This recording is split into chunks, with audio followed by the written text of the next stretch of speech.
Investigation of outbreak of communicable disease. That is second part.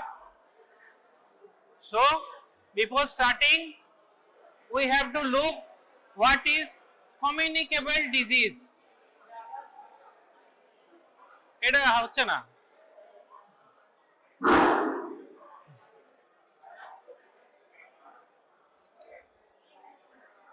So the topic is divided into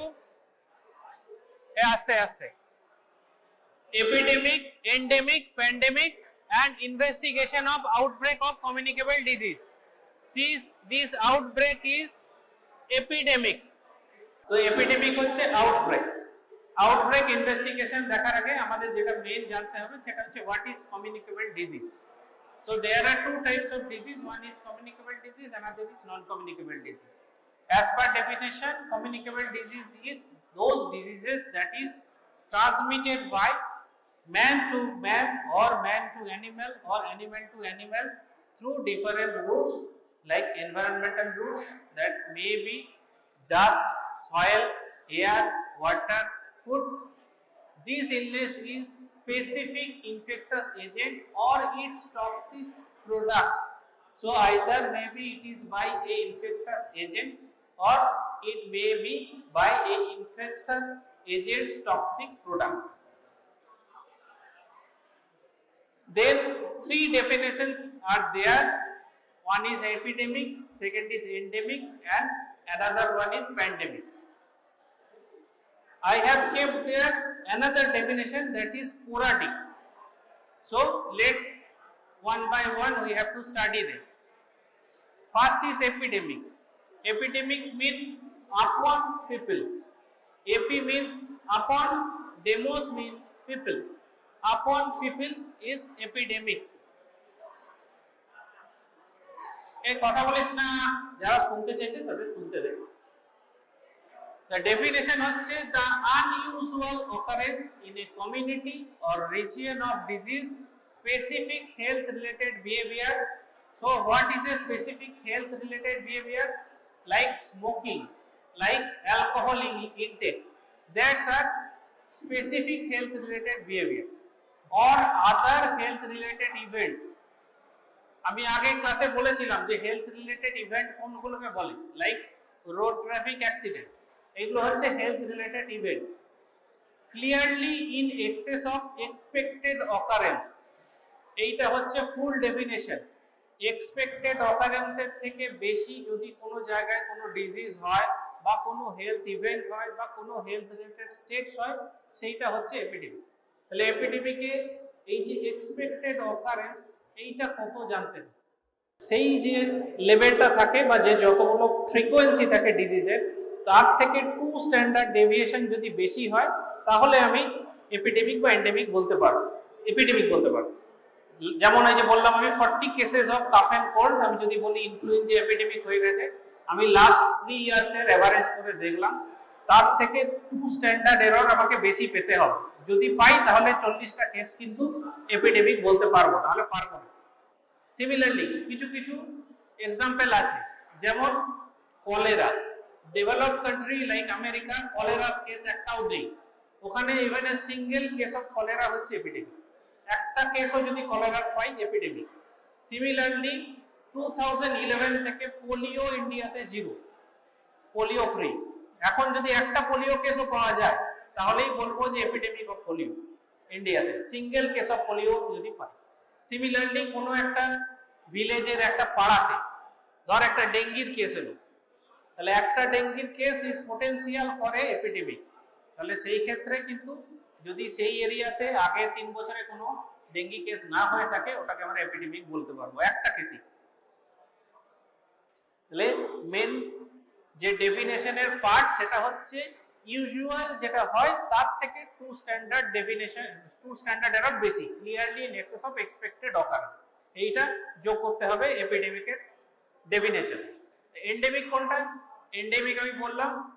আচ্ছা, কতগুলো types আছে, এপিডেমিকটা main important, তার কতগুলো types আছে। First হচ্ছে সিঙ্গেল এক্সপোজার। কমন এক্সপোজারের মধ্যে সিঙ্গেল আর continuous.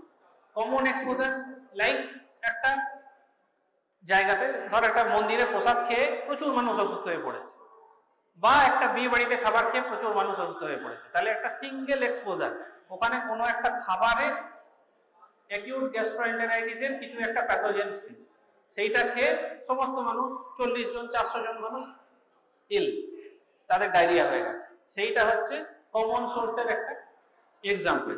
তার মধ্যে সিঙ্গেল এক্সপোজার মানে ওই পায়েসটা খেয়েই হয়েছে, সেটা হচ্ছে সিঙ্গেল এক্সপোজার।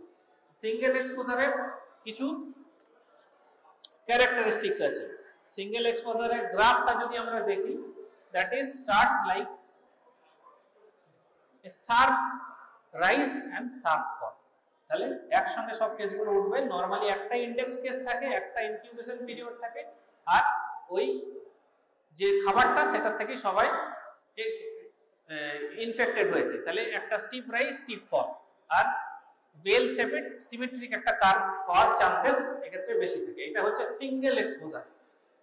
মাল্টিপল এক্সপোজার বা কন্টিনিউয়াস এক্সপোজার, আমি যেটা বললাম কন্টিনিউয়াস আর মাল্টিপল এক্সপোজার, কোনো আইডিয়া? একটাই সোর্স অফ ইনফেকশন কিন্তু বারবার বারবার ইনফেক্ট হচ্ছে, কি হতে পারে এরকম? হ্যাঁ, শুনতে পাচ্ছি না? টাইফয়েডের ক্যারিয়ার হতে পারে, টাইফয়েডের ক্যারিয়ার হতে পারে। আর মেইনলি এইটা আমরা বলি এসটিআই গুলো, সেক্সুয়ালি ট্রান্সমিটেড ইনফেকশন গুলো। ধর কোনো একজন female is infected with gonorrhoea, তাহলে গনোরিয়ার আউটব্রেক হয়ে যেতে পারে, ঠিক আছে? সে যদি কন্টিনিউয়াস তার মেল পার্টনার থেকে ছড়াতে শুরু করে, তাহলে কিন্তু কন্টিনিউয়াস এক্সপোজার হয়ে যাবে। সিমিলারলি হেপাটাইটিস গুলো এরকম হতে পারে। তাহলে এটা হচ্ছে কমন সোর্স এপিডেমিক, একটাই সোর্স থেকে হচ্ছে, হয় সিঙ্গেল নয় কন্টিনিউয়াস। প্রোপাগেটেড এপিডেমিক্স কোনগুলো? প্রোপাগেটেড এপিডেমিক্স টাইম, প্লেস, পারসনে ভাগ করা যায়। এই যে প্রোপাগেটেড এপিডেমিকও মোস্ট অফেন টাইমে ইনফেকশাস অরিজিন থাকে, যেমন হচ্ছে হেপাটাইটিস এ আর পোলিও, এগুলোর গ্র্যাজুয়ালি একটা রাইজ থাকে আর ধীরে ধীরে ধীরে ধীরে অনেক বেশি সময় ধরে ফল, তাহলে অনেক ফ্ল্যাটেন্ড কার্ভ হয়, অনেকটা সময় লাগে, ঠিক আছে? স্টিপ রাইজ স্টিপ ফল হয়।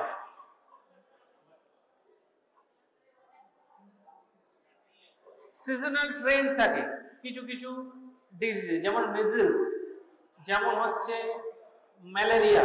ম্যালেরিয়ারও একটা ট্রেন্ড ছিল, বাট ম্যালেরিয়ার ট্রেন্ড এখন অনেকটা অবসোলেটেড। গ্যাস্ট্রোইন্টেস্টিনাল ইনফেকশন গুলো নরমালি সামারে বেশি হয়, যখন হট হিউমিড ক্লাইমেটটা থাকে, যেহেতু আমাদের এটা হচ্ছে ট্রপিক্যাল কান্ট্রি, সেই জন্য হট হিউমিডে এই গ্যাস্ট্রোইন্টেস্টিনাল ইনফেকশন গুলো হয়।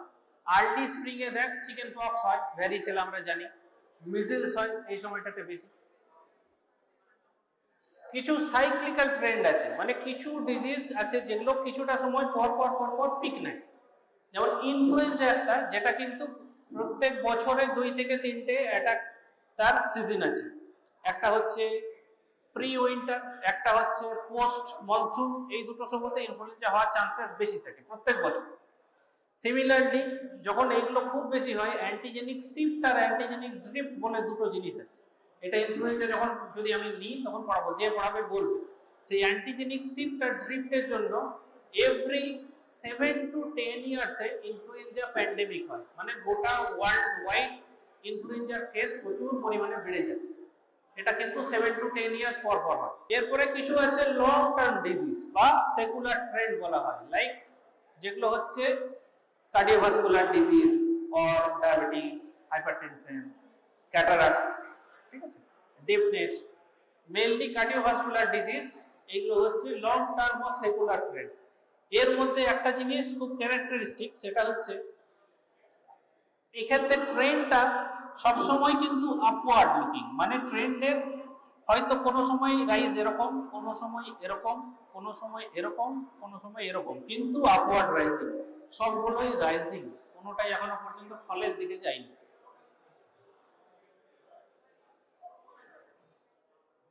এন্ডেমিক, এন্ডেমিক আমি বললাম আগেরটা ছিল আপন পিপল, এপিডেমিক ছিল আপন পিপল, এটা হচ্ছে ইন পিপল, তাহলে দুটোর ডিফারেন্স।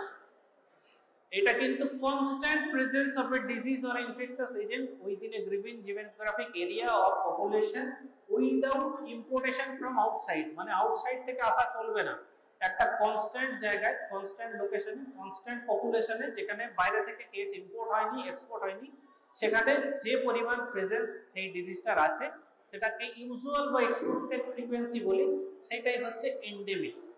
তাহলে প্রায় কিছু কিছু ডিজিজ আছে যেগুলো সবসময় আমাদের থাকে। একটা আমি বলে দিলাম ইনফ্লুয়েঞ্জা। ইনফ্লুয়েঞ্জা প্রত্যেক কমিউনিটিতে বছরে 2 থেকে 3 বার হবে। কমন কোল্ড, এর দুটো ভাগ আছে, একটা হাইপার এন্ডেমিক আর একটা হলো এন্ডেমিক।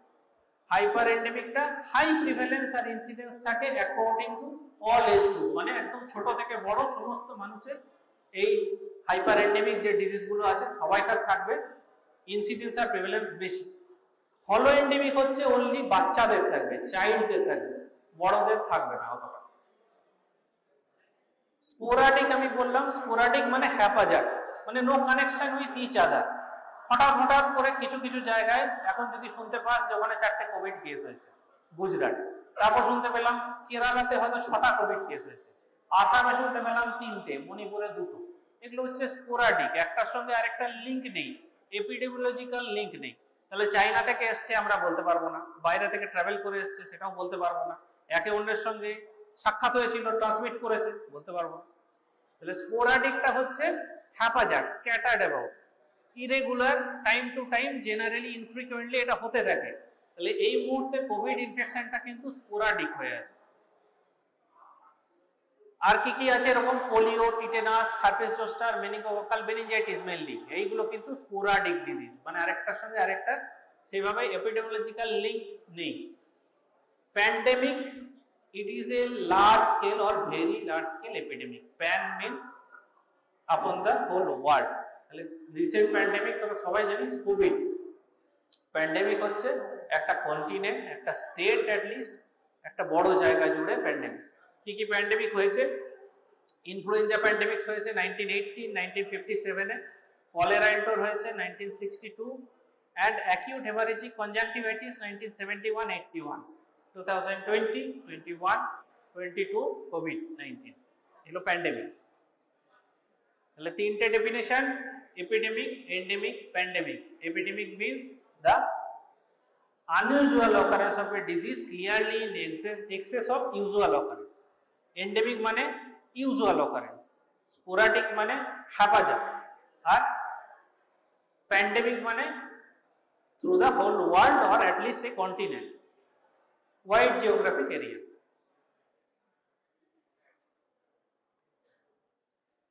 তাহলে এই 4 রকম ক্লাসিফিকেশনের মধ্যে মোস্ট ইম্পর্টেন্ট বোঝা যাচ্ছে epidemic, because it is clearly in access of expected occurrence. তার একটা ইনভেস্টিগেশন সবসময় লাগে। ওই যে বললাম কে করবেন? বিএমওইচ করবেন, যে ব্লকে যিনি মেডিকেল অফিসার অফ ইনচার্জ তিনি করবেন। তার ব্লকের যে কোনো জায়গাতে একটা আউটব্রেক যদি হয় তার একটা স্টেপ বাই স্টেপ একটা গাইডলাইন আছে। That is not like a cook book, যেরকম কুকিংয়ের প্রসিডিওর রেসিপি লেখা থাকে এটার পর এটা, এটার পর এটা, এরকম সেরকম নয়। এখানে কিছু বেসিক স্টেপস আছে যেগুলো প্রত্যেকটাতে ফলো করা হয়, but disease specific, location specific, population specific, সেটা নিজেকে অল্টার করে নিতে হবে। একটা স্টেপের সঙ্গে আর একটা স্টেপ কোইনসাইড করতে পারে, এরকম নয় যে একটা স্টেপ শেষ হলে পরেরটাই করবে, আর কনকারেন্টলি চলতে পারে, কিন্তু বেসিক কতগুলো স্টেপ আছে যেটা প্রত্যেকটাতে ফলো করা হয়। কি কি স্টেপস আছে আমি ফার্স্টে স্টেপসগুলো একটু বলে দিই, তারপর তোদের একটা এক্সাম্পল দিয়ে বোঝাবো, তাহলে বুঝতে খুব সুবিধা। ফার্স্ট যেটা সেটা হচ্ছে ভেরিফিকেশন অফ ডায়াগনোসিস। জিনিসটা মোস্ট ইম্পর্টেন্ট, ওই জন্য 1 নম্বরে রাখা আছে। কোন জায়গা থেকে ফার্স্টেই একটা, এগুলোকে কি বলবো, ফার্স্টে বলা হয় উড়ো খবর। উড়ো খবর এলো বিএমওইচের কাছে, স্যার ওইখানে ওই গ্রামে 10 জনের ম্যালেরিয়া হয়েছে। ম্যালেরিয়া হয়েছে না কি হয়েছে সেটা তো বিচার্য বিষয়। ফার্স্টে ম্যালেরিয়ার কি সিমটম আমরা জানি, ফিভার। তাহলে কিছু মানুষ ফিভারে আক্রান্ত, এইটা ফার্স্ট হচ্ছে কথা। তারপরে সেখানে বিএমওই যাবেন বা মেডিকেল টিম পাঠাবেন, সেটা তার ব্যাপার, কিন্তু তারা গিয়ে ফার্স্ট ভেরিফাই করবে ডায়াগনোসিসটা, যে হ্যাঁ জ্বরই আছে ওদের, অন্য কিছু নেই। তাহলে ভেরিফিকেশন অফ ডায়াগনোসিস হচ্ছে যে রুমারটা এসছে সেটা অরিজিনাল কিনা, সেটা যাই হোক, গ্যাস্ট্রো ইন্টেস্টিনাল ডিজিজ হতে পারে, ফিভার হতে পারে, হেডেক হতে পারে, মেনিনজাইটিস হতে পারে, জাপানিজ এনসেফালাইটিস হতে পারে, যাই ভেরিফিকেশন অফ ডায়াগনোসিস, যেটা বলছে সেটাই আছে কিনা তা দেখার জন্য দু তিনটে জিনিস লাগে। একটা জানিস তোরা, ল্যাবরেটরি ইনভেস্টিগেশন লাগে। তো ল্যাবরেটরি ইনভেস্টিগেশনে যেটা করা সম্ভব করতে হবে। ল্যাবের রিপোর্ট আসতে একটু টাইম লাগে, সেই টাইমটার জন্য কি ততক্ষণ বসে থাকা হবে? না, বসে থাকা হবে না। ততক্ষণ পর্যন্ত এপিডেমিওলজিক্যাল সার্ভে করা চলতে থাকবে। ওই যে বললাম, স্টেপ বাই স্টেপ, একটা স্টেপের সঙ্গে আরেকটা স্টেপ কোইনসাইড করতে পারে, পাশাপাশি চলতে পারে। তাহলে এপিডেমিওলজিক্যাল ইনভেস্টিগেশনটা কিন্তু ডিলে হবে না, ওটা কন্টিনিউয়াস চলতে থাকবে। কিভাবে চলতে থাকবে আমি এক্সপ্লেন করব। রুটিনলি মেডিকেল অফিসারদের এরকমের আউটব্রেক দেখে অভ্যেস থাকে, তারা দেখে বুঝতে পারে যে এটা কি হওয়ার প্রবল চান্সেস আছে, কি হয়েছে। তাহলে ভেরিফিকেশন অফ ডায়াগনোসিস হচ্ছে ফার্স্ট স্টেপ। তো ফার্স্ট স্টেপ যদি এটা হয়, সেকেন্ড স্টেপ কি মনে হতে পারে? ধর এটা কনফার্ম হলো যে এটা একটা প্রবাবল ম্যালেরিয়া কেস হতে পারে, ফিভার হচ্ছে, হেডেক হচ্ছে, চিলস হচ্ছে, রাইগর হচ্ছে, এবং এখানে ম্যালেরিয়া কেস আগে হয়েছে।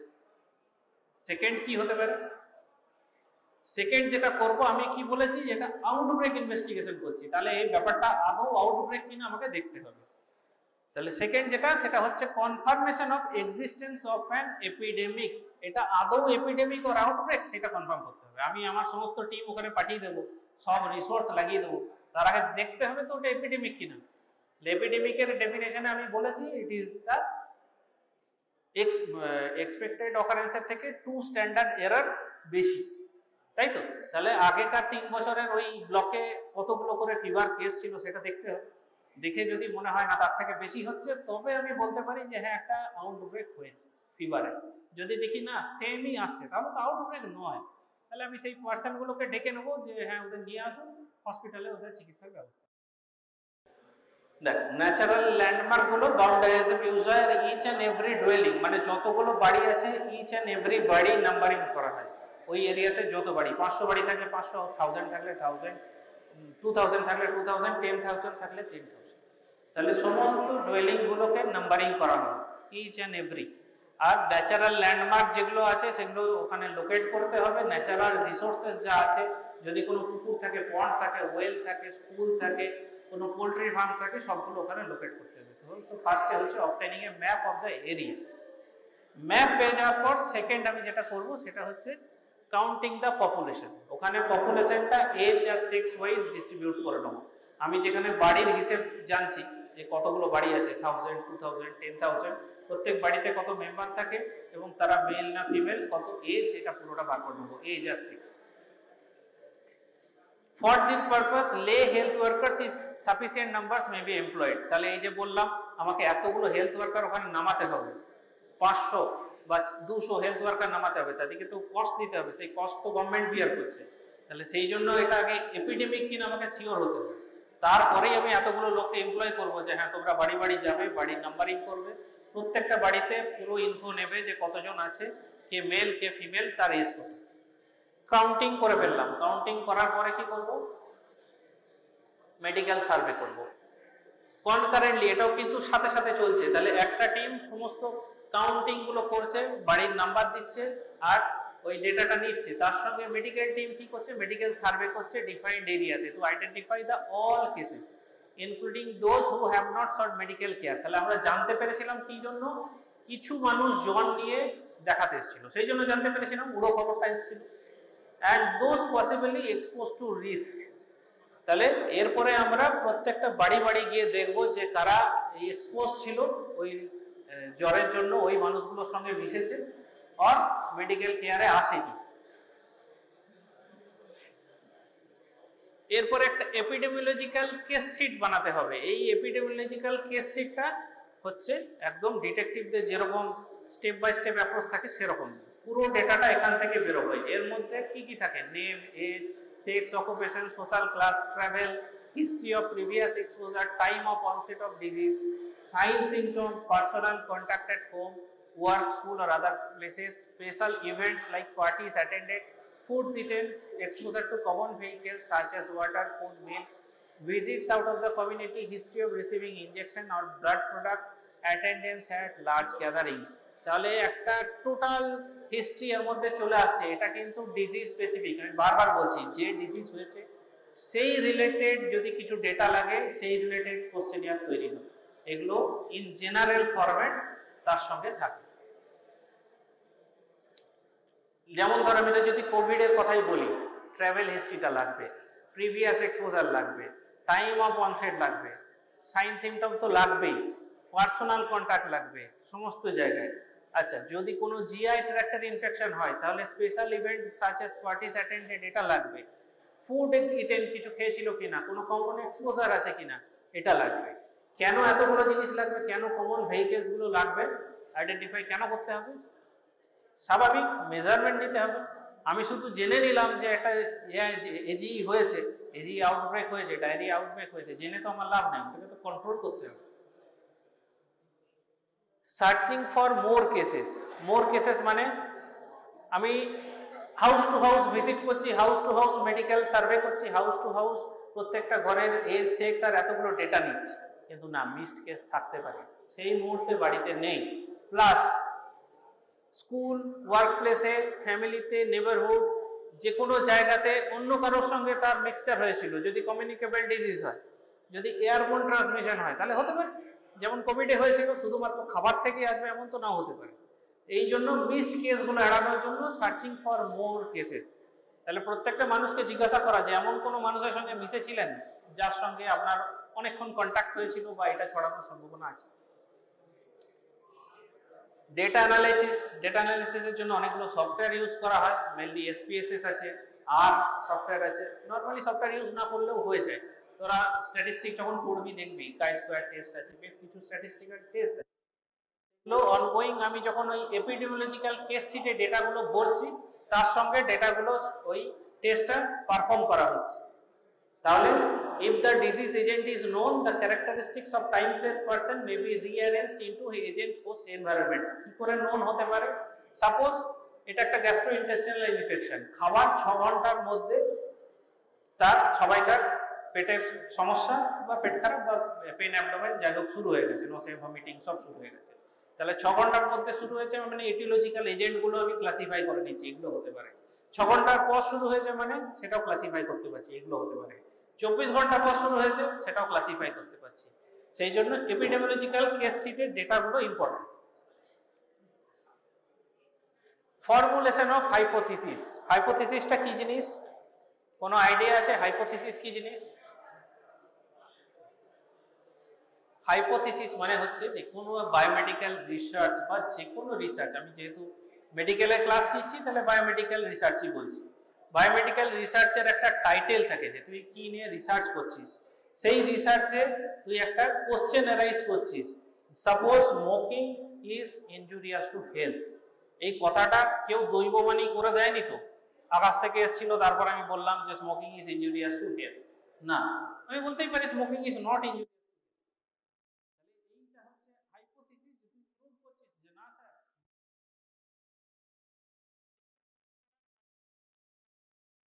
আমরা ডাইরেক্ট কোনো জিনিস প্রুভ করতে পারি না, আমরা প্রুভ করব যে smoking is not injurious to health, এইটা ফলস। বোঝা গেল? আমরা ডাইরেক্ট প্রমাণ করব না যে smoking is injurious to health, আমরা প্রমাণ করব smoking is not injurious to health, এটা ফলস। ইনডাইরেক্টলি আমি প্রমাণ করলাম।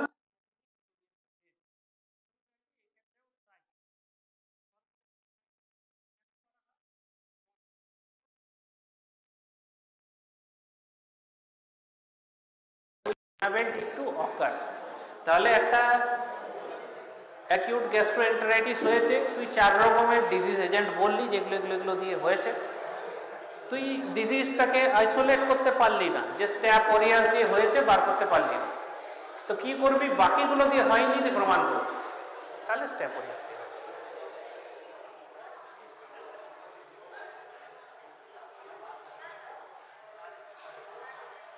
নেক্সট হচ্ছে টেস্টিং অফ হাইপোথিসিস, এটাও খুব ইম্পর্টেন্ট। ওই যে আমি বললাম আমি হাইপোথিসিসটা বার করলাম, যে আমি বললাম যে smoking is not injurious to health, এটা ফলস, সেটা আমাকে প্রুভ করতে হবে স্ট্যাটিস্টিক্যালি, তবে আমি বলতে পারবো যে smoking is injurious to health.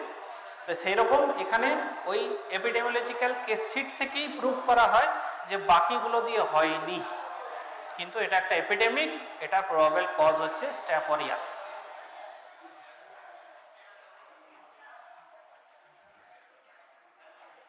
Evaluation of ecological factor, শুধু স্ট্যাটিস্টিক্স ইজ ব্লাইন্ড। আমরা সবসময় বলি স্ট্যাটিস্টিক্স ব্লাইন্ড। তুই যদি ডেটা ইনকারেক্টলি নিস তাহলে এরকম দেখা যেতে পারে যে LED light can cause skin cancer, significant প্রমাণ হয়ে যেতে পারে। ঠিক আছে, তাহলে তার মানে কি এলইডি লাইট থেকে স্কিন ক্যান্সার হয়ে যায়? হয় না। তাহলে স্ট্যাটিস্টিক্স বা সফটওয়্যারে আমি যা ডেটা পুট করব সেরকম রেজাল্ট দেবে। সেই ডেটার মধ্যে যদি ফ্যালাসি থাকে রেজাল্টেও ফ্যালাসি আসে। সেইটা অ্যাভয়েড করার জন্য ইভালুয়েশন অফ ইকোলজিক্যাল ফ্যাক্টরস করা হয়। মানে আমি যেটা বলছি যেটা স্ট্যাপ ওরিয়াস দিয়ে হয়েছে তার জন্য সাপোর্টে আমাকে কি কি নিতে হবে, ওই যে ইনফেক্টেড ফুড মেটেরিয়ালটা ছিল সেইটা আমি আইসোলেট করে নিয়ে গিয়ে ল্যাবে টেস্ট করতে দিলাম যে দেখুন তো এটা কন্টামিনেটেড কিনা। সেগুলো টাইম টেকিং, সেই টাইমের আগে বাকি স্টেপগুলো হয়ে যাচ্ছে। তার সঙ্গে আমি এটাও পাঠাচ্ছি যে এই পায়েসটা থেকে হয়েছিল, এটা হচ্ছে স্যাম্পল, এটা টেস্ট করে দেখুন। এটা বিভিন্ন ডিজিজের ক্ষেত্রে আলাদা।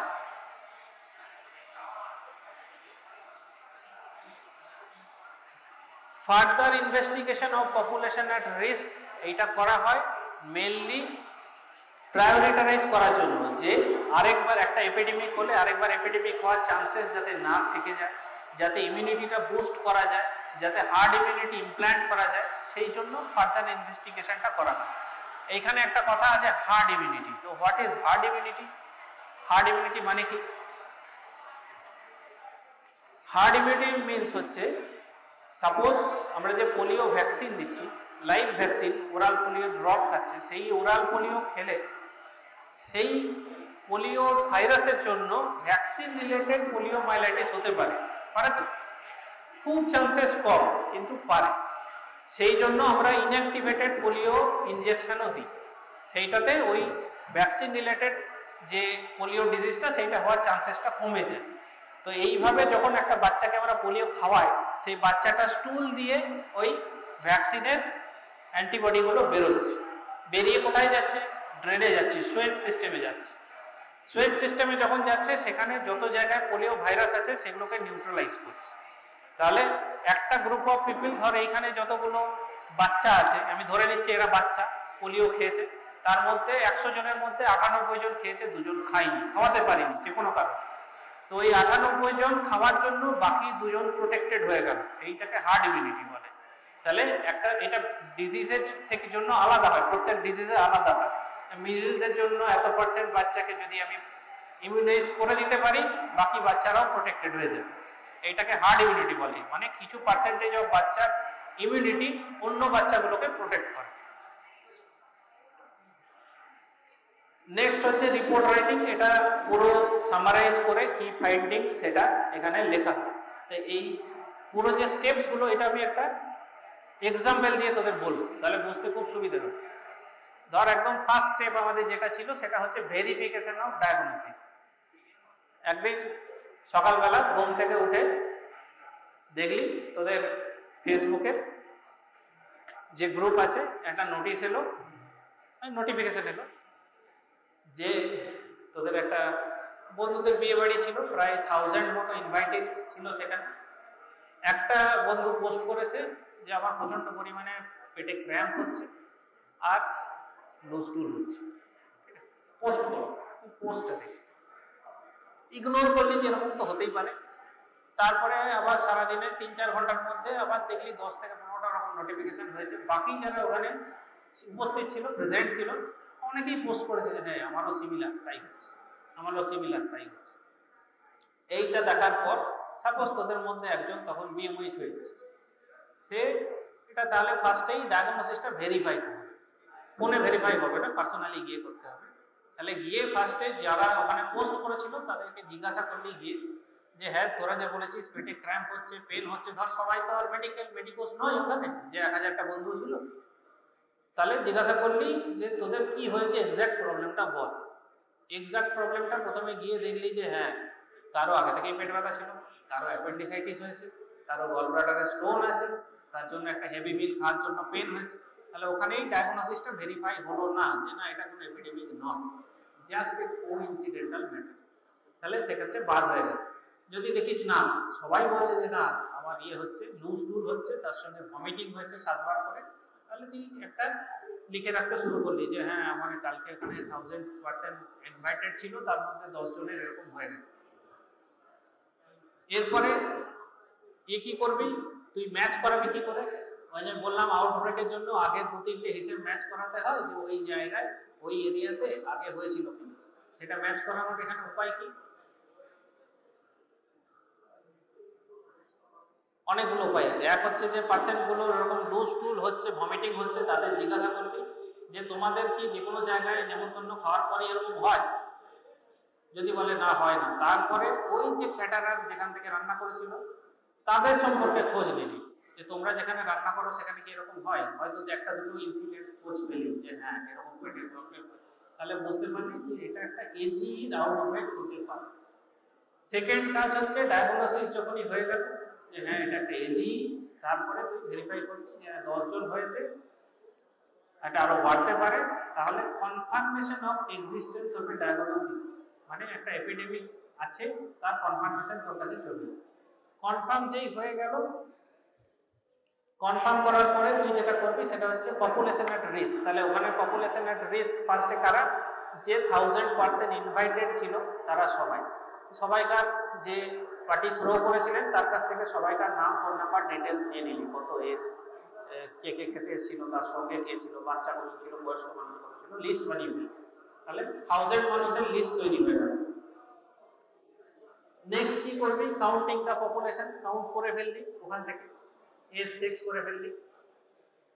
মেডিকেল সার্ভে, তাহলে তুই 1000 কে দেখতে পারবি না, তুই আরো 3-4 জন মেডিকেল অফিসারকে বললি যে 2000% কে সবাই 200 করে ভাগ করে নিবি, একটা থরো চেক আপ করে নেবো যে কার কতবার পেট খারাপ, মানে লুজ টুল হয়েছে, কার ডিহাইড্রেশন আছে, কাকে ফ্লুইড দিতে হবে, কার অ্যান্টিএমেটিক দিতে হবে, বমি বেশি হচ্ছে, কার সোডিয়াম পটাশিয়াম গোলমাল হয়ে গেছে, র্যাপিডলি দেখে নিবি 1000 জনকে, 5 জন নিবি, দেখা হয়ে গেল, সাইন অ্যান্ড সিমটম পেয়ে গেলি। তখন কে হয়তো 10 থেকে সেটা বেড়ে 20 হয়েছে, মানে 20 জনের সেম সিমটম হচ্ছে।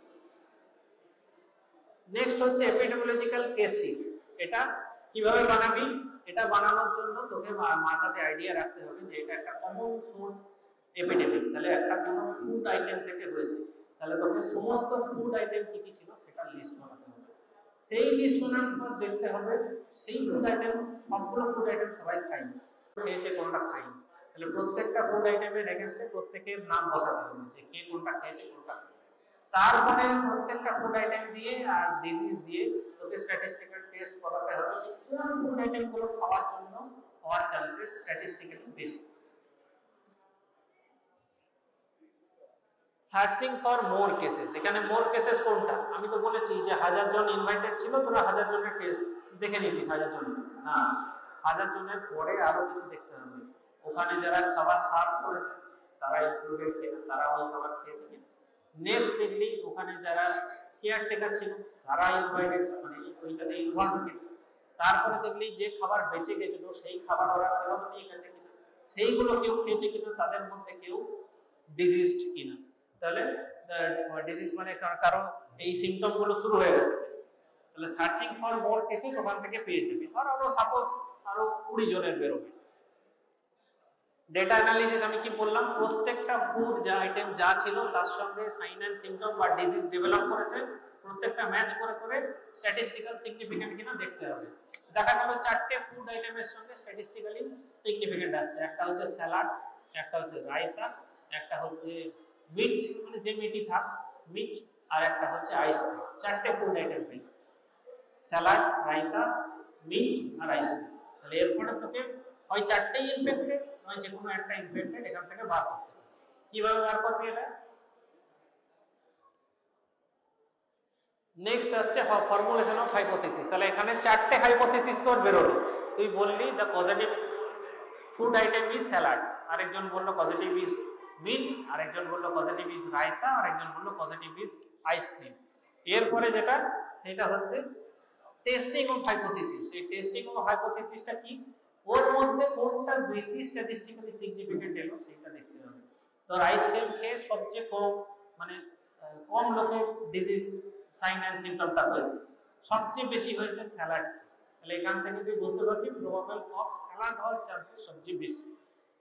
এটা একটা ফার্স্ট। নেক্সট হচ্ছে ইভালুয়েশন অফ ইকোলজিক্যাল ফ্যাক্টর, ওটাকে সাপোর্ট করার জন্য এরপরে আমি ইকোলজিক্যাল ফ্যাক্টরে যাব। ইকোলজিক্যাল ফ্যাক্টরে গিয়ে তুই দেখলি, খোঁজ নিলি যে হ্যাঁ মিট যেটা আনা হয়েছিল সেটা ফ্রেশলি কেটেই মিট আনা হয়েছিল এবং প্রপার কুকিং প্র্যাকটিসে মিটটা হয়েছে, গরম গরম দেওয়া হয়েছিল সবাইকে, স্টোর করা হয়নি, মিটের চান্সেস কম। স্যালাডের ক্ষেত্রে তোরা করতে গিয়ে দেখলি যে আনক্লিন হ্যান্ডে এবং যে নাইফ দিয়ে স্যালাড কাটা হয়েছে নাইফটা ইনফেক্টেড ছিল। তাহলে ইকোলজিক্যাল ফ্যাক্টরে তোরা পেলি যে হ্যাঁ চান্সেস স্যালাড খেয়ে আউটব্রেক হওয়ার চান্সেস সবচেয়ে বেশি। Further investigation of population of at risk, এটাতে কি না ওই যে বললাম বিশেষ করে এই ক্ষেত্রে যাদের ডিহাইড্রেশন হয়ে গেছে, ডিসইলেক্ট্রোলাইটেমিয়া হয়ে গেছে, সোডিয়াম পটাশিয়ামটা কারেক্ট হয়েছে কিনা দেখতে হবে, তাদের ফার্দার আরো কিছু ওই খাবারটা পরে আবার খেয়ে নিচ্ছে কিনা সেটা খোঁজ দিতে হবে, যে আর খাওয়া হয়নি তো। সেটা হচ্ছে পপুলেশন এট রিস্ক যারা আছে তাদেরকে খোঁজ নেব, রাইটিং দ্য রিপোর্ট রাইট করে ফেললি, আর তার সঙ্গে কন্ট্রোল মেজার্স নিতে হবে। কন্ট্রোল মেজার্স এক্ষেত্রে ওটাই, সেটা হচ্ছে যে ফুড সাপ্লায়ার ছিল তাকে ওয়ার্ন করা যে এই টাইপের খাবার তুমি আর করবে না বা হাইজিন মেনটেন করবে, আর সেকেন্ডলি হচ্ছে যারা সিক তাদের প্রপার মেডিকেল কেয়ার করবে, এই দুটো। ঠিক আছে, এটা আমি একটা ছোট্ট এক্সাম্পল দিলাম, এটা অ্যাকিউট গ্যাস্ট্রোএন্টারাইটিসের। সেম জিনিস তোরা কোভিডের জন্য ইনকর্পোরেট করে দেখতে পারিস, একই জিনিস দাঁড়াবে। কোনো একটা জায়গাতে যদি কোভিড হয়, কোভিডের জন্য যেটা এক্সট্রা দাঁড়াবে সেটা হচ্ছে কোয়ারেন্টাইন করতে হবে বা আইসোলেশন করে দিতে হবে। তো কোয়ারেন্টাইন পিরিয়ডটা নরমালি যে কোনো ডিজিজের ক্ষেত্রে ইনকিউবেশন পিরিয়ডের থেকে ডাবল থাকে, এটা নিয়ম, ইন্টারন্যাশনাল ল। যতদিন ইনকিউবেশন পিরিয়ড একটা ডিজিজের যদি 14 ডেজ হয়, কোয়ারেন্টাইন কিন্তু 28 ডেজের হওয়া উচিত। ঠিক আছে, তাহলে আজকের topic epidemic, endemic, pandemic, sporadic, আর তার সঙ্গে investigation of a epidemic of communicable disease, or shortly যদি বলা যায় তাহলে হচ্ছে আউটব্রেক। এপিডেমিকটাই আউটব্রেক মানে স্মল স্কেল। ঠিক আছে, তাহলে এই ছিল আজকের টপিক, একটু ছোট টপিক আছে, কিন্তু এই ইনভেস্টিগেশন অফ এ এপিডেমিক এটা লং কোশ্চেন আসে। টপিকটা ছোট হলেও কোশ্চেন কিন্তু প্রায় অল্টারনেট ইয়ারে লং কোশ্চেন আসে থিওরিতে, এইটা ভালো করে পড়ে রাখবি। এটা একটা কোনো ডিজিজ নিয়ে দেবে, পার্টিকুলারলি কোনো ডিজিজ নিয়ে কোশ্চেন আসবে, যে সাপোজ তোমার ব্লকে প্রচুর ম্যালেরিয়া হয়েছে বা প্রচুর ফাইলেরিয়া হয়েছে, তাহলে ইনভেস্টিগেশন কিভাবে করবে। আচ্ছা ফার্স্টেই বল, ফাইলেরিয়া কি ইনভেস্টিগেশন অফ আউটব্রেকের মধ্যে পড়বে না পড়বে না? ফাইলেরিয়ার জন্য ইনভেস্টিগেশন অফ আউটব্রেক হতে পারে না পারে না?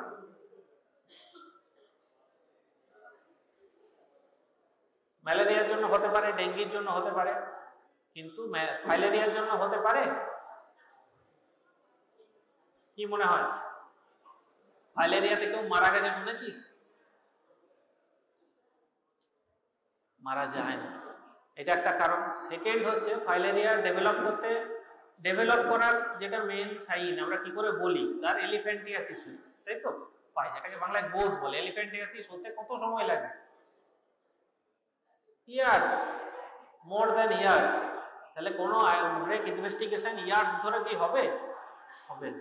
তাহলে ফাইলেরিয়ার ক্ষেত্রে এটা করার প্রয়োজনই পড়ে না। একটা জায়গায় একটা এরিয়ায় যদি ফাইলেরিয়া হয়েছে সাসপেক্ট করিস, সেইখান থেকে এলিফ্যান্টিয়াসিস হতে কয়েক বছর সময় লাগে, তাহলে তখন কিন্তু অলরেডি হয়ে গেছে যা ড্যামেজ হয়। তাহলে নর্মালি কমিউনিকেবল ডিজিজ যেগুলো খুব সহজে স্প্রেড করে আর স্পিড খুব বেশি ট্রান্সমিশনের, সেই ডিজিজগুলোর আউটব্রেক ইনভেস্টিগেশন। আচ্ছা রেবিসের ক্ষেত্রে আউটব্রেক ইনভেস্টিগেশন হতে পারে? বল, হতে পারে? কেন হবে না? কেন অবশ্যই হবে, রেবিস অবশ্যই হবে বাবা। রেবিস এই কারণে হবে, rabies is a 100% fatal disease. ঠিক আছে, হলে মারা যাবে। হ্যাঁ, রেবিসের ইনকিউবেশন পিরিয়ড বলতে পারিস আপ টু 90 ডেজ পর্যন্ত, কিছু কিছু ক্ষেত্রে ইয়ার্সও হতে পারে, কিন্তু 7 to 14 ডেজের মধ্যেই ও সিমটম চলে আসবে। একবার সিমটম অ্যাপিয়ার করলে উইদিন 7 ডেজ মারা যাবে, 2 to 3 ডেজের মধ্যে মারা যাবে। তো যখনই এটা তো একটা পার্টিকুলার হিস্ট্রি থাকবে, অ্যানিম্যাল বাইট ট্রিটমেন্ট হয়, wrong treatment or inadequate treatment or no treatment, এই একটা হিস্ট্রি পাবে। রিসেন্ট কোথায় রেবিসের একটা এপিডেমিক মতো হয়েছিল জানিস? রিসেন্ট মানে তো 1-2 বছর হয়ে গেল, কেরালে। এবং সবচেয়ে খারাপ জিনিস হচ্ছে সেখানে ডিসপাইট ট্রিটমেন্ট রেবিস হয়েছে। প্রথমে ধারণা করা হয়েছিল যে অ্যান্টি রেবিস ভ্যাকসিন যেটা ইউজ হয়েছে সেইটাতে কিছু গোলমাল ছিল, বাট পরে বেরিয়েছে না গোলমাল ছিল না, যে স্ট্যান্ডার্ড প্রোটোকলটা মেনটেন করা উচিত ততটা মেনটেন হয়নি। যেমন অ্যাজ আর্লি অ্যাজ পসিবল গিয়ে উন্ডটাকে ড্রেসিং করতে হয়, ডিব্রাইডমেন্ট করতে হয়, আর উন্ড ওয়াশিং করতে হয়, যেটা মেন ইম্পর্টেন্ট, সেগুলোতে একটু ডিলে হয়েছে। সেই ডিলেটা সবসময় হসপিটালের তরফে হয়েছে এমন নয়, পেশেন্টের তরফে হয়েছে। রেবিস কেস দেখেছিস কখনো? কোনদিন দেখিস? হয়তো খুব কম পাবি দেখতে, but it's a typical case, life time experience, একবার দেখলে সারা জীবন মনে থাকে।